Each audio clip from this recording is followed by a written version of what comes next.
세 명의 선지자가 등장합니다. 첫 번째 선지자가 20절에 보면 우리야라는 선지자가 나오고요. 18절을 보면 미가라는 선지자가 나오고, 그 다음에 24절에 보면 예레미야 선지자가 나옵니다. 이 세 명의 선지자가 지금 설명이 되고 있는데요. 예레미야 일을 통해서 이제 그 사람들이 소개되고 있는 겁니다.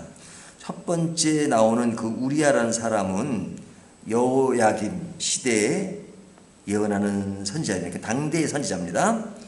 근데 이제 그가 예레미야처럼 유다의 그 위기를 예언하는데, 그 위기를 예언하는 것을 듣기 싫어하는 거죠, 그 왕이. 그래서 그를 죽이려고 합니다. 그러니까 이 생명의 위협을 안게 된 이 우리야 선지자는 애굽으로 도망갑니다. 근데 그 선지자를 죽이기 위해서 애굽으로 사람을 보내서 그를 잡아옵니다. 그리고 잡아다가 그를 죽이고 그의 시신을 그냥 밖으로 던져버리는, 평민의 묘지에 던져버리는 그런 일들이 지금 보여지고 있죠. 그래서 그 이야기를 21절에 얘기하는 겁니다. 21절 보면 이렇게 말씀하고 있죠. 여호야김 왕과 그의 모든 용사와 모든 고관이 그의 말을 듣고서 왕이 그를 죽이려 하매 우리야가 그 말을 듣고 두려워 애굽으로 도망하여 간지라. 애굽으로 도망갔죠.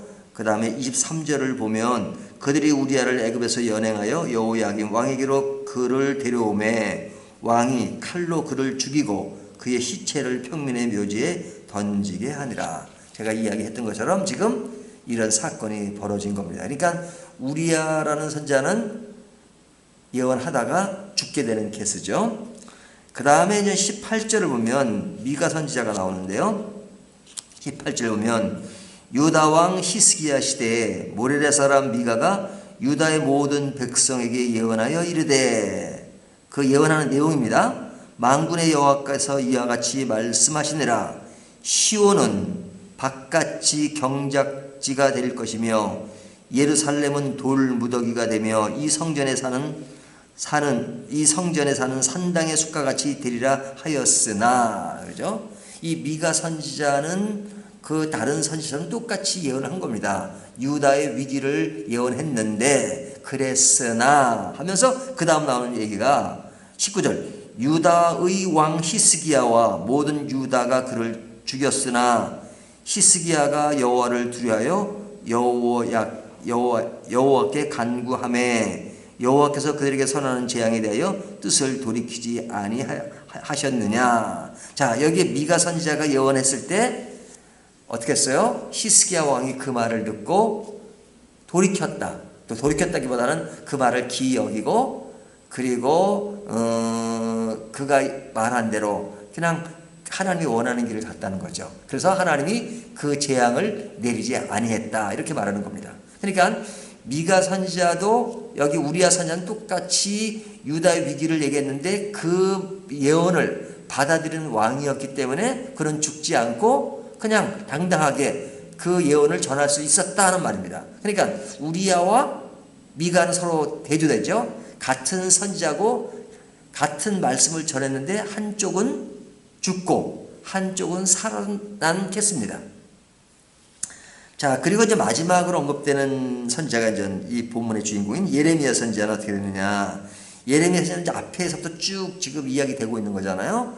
근데 예레미야가 계속해서 유다의 멸망을 예언했단 말이죠. 그런데 그 말을 듣고 지금 앞에 어제 본문에 보면 예레미야를 죽이려고 했잖아요. 그 죽이려고 했는데 16절 고관들과 모든 백성이 제사장들과 선지자들에게 이르되 이 사람이 우리 하나님 여호와 이름으로 우리에게 말하였으니 죽일 만한 이유가 없느니라.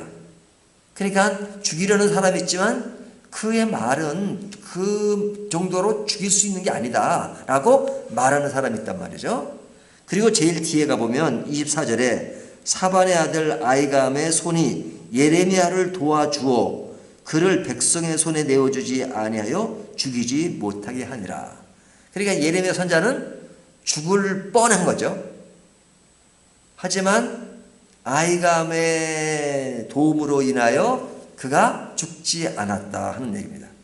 그러니까 여기 세 선지자가 이제 이런 거 했습니다. 우리아는 예언하다가 죽었고, 미가 선지자는 예언했는데 그걸 잘 받아들여서 살았고, 예레미야는 죽을 뻔했는데 도움에 의해서 살아났다. 뭐 살아난 게 아니죠. 살았는데 죽을 뻔했는 거죠. 근데 죽지 않았다 하는 그런 이야기를 하는 겁니다. 자, 그렇다면 선지자 입장이 아니라 듣는 쪽의 입장에서 보면 미가 선지자의 말을 들은 사람은 그 말씀을 들은 거죠. 들은 겁니다. 또 우리아를 죽인 사람의 입장에서 보면 그가 예언한 것을 거절한 거죠. 그리고 예레미야 선지자가 예언한 것은 그들이 거절했지만 죽이지는 않은 거죠. 그러니까 이 세 선지자는 문제를 드러내지 않아요.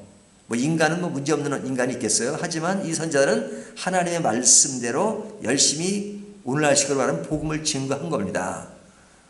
그런데 복음을 증거하다가 한 사람은 죽었고 한 사람은 살았고 한 사람은 위기를 맞다가 겨우 살아나게 되었고, 근데 그 복음에 대해서 듣는 자가 있고 듣지 않는 자가 있고, 그리고 듣지는 않지만 그냥 그 마지막 해를 가지 않은 그런 케이스가 오늘 본문에 나오는 거죠.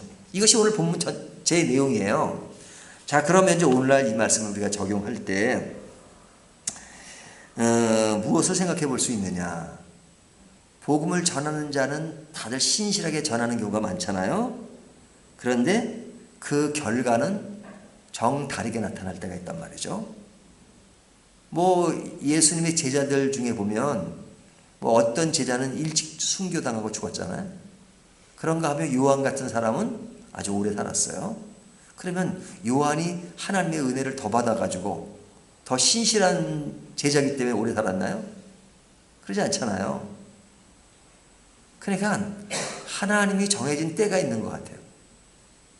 그러니까 그 살고 죽음의 문제는 결국은 그 사역의 내용과 또 진실성과 일치하지 않아요. 그래서 여기에 우리아 선지자 같은 경우는 참 이렇게 죽은 것은 참 우리 인간적으로 보면 참 애석하잖아요. 하지만 그는 신실하게 말씀을 전하다 죽은 겁니다. 자기가 맡은 일에 충성을 다한 것이죠. 하지만 그 충성의 결과에 대해서는 죽음과 삶과 또 위기, 이런 것들이 늘 나올 수가 있어요. 사람마다, 사역자마다. 그렇다면 이 말씀이 우리에게 주는 교훈이 뭐냐? 믿음의 사람들은 그 결과가 어떻든 간에 하나님의 일을 신실하게 전하는 겁니다. 내가 살아있는 동안, 나에게 주어진 시간 동안 최선을 다하는 거예요. 어떤 사람은 하나님이 일찍 데려갈 수 있고, 어떤 사람은 오랫동안 남아서 일할 수 있게 하고, 또 어떤 사람은 굉장히 뭐 어렵게 일을 해요. 뭐 교회를 해도 어떤 분은 그냥 좀 큰 교회를 하면서 좀 더 뭐 좀 넉넉하게 하는 사람도 있고, 어떤 분은 이렇게 교회를 참 작은 교회를 어렵게 하는 사람도 있고, 늘 헤매는 그런 경우도 있고. 하지만 뭐 상황마다, 사람마다 그것은 뭐 그럴 수가 있죠. 하지만 어떤 상황이 되든 간에 열심히 하고 최선을 다하고 나는 어떤 결과와 상관없이 하나님의 복음을 열심히 증거해야 되겠다 하는 자세, 이것이 중요한 것이죠. 하나님은 그런 것을 원하세요. 맡은 자의 충성, 이것이 매우 매우 중요한 것이죠. 일을 하다 보면 외면을 당하는 아픔이 있지만 그런 가운데서도 열심히 자기 일을 열심히 하는 것, 이것이 중요하죠. 물론 선지자를 어렵게 한 사람들에 대한 그들의 결말이 어떻게 될 것인가 하는 것은 하나님이 심판할 것이에요. 그러니까 사람이 심판할 수 없는 거잖아요. 그러니까 그 모든 것들은 다 하나님께 맡기고 그냥 맡은 자가 주어진 일을 최선을 다하는 삶, 그것이 아름답다, 그것이 중요하다, 그리고 그 하나님만 바라보고 끝까지 나가는 것이 중요하다 하는 것을 오늘 본문이 말씀해 주고 있습니다. 이 말씀 따라서 우리의 삶도 늘 하나님 안에서 이루어지는 저와 여러분이 되시기를 주님의 이름으로 축원합니다.